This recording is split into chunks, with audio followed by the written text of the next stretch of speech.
екеуі жоғарғы білімді, Ленин мен Троцкий ғана, қалғандардың ешқайсысы оқымаған. Сталиннің өзі діни семинарияны аяқтамай қашып кеткен болатын.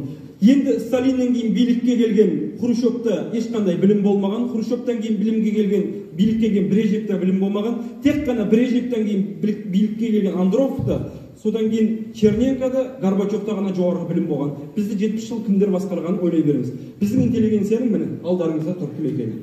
Енді осы тұлғалардың ішінде 1920 жылы 26 тамыз күні Қазақстанның территориясы бекітілді, заң түрінде бекітілді, ресми. Лениннің өзі бекітіп берді. Бүгінгі Қазақстанның территориясын 1926 жылы бекітті. Оның екеуі осы Атыраудың тумасы. Біріншісі Уәлитхан Танашұлы, екіншісі Мұстафа Көкебайұлы деген азамат.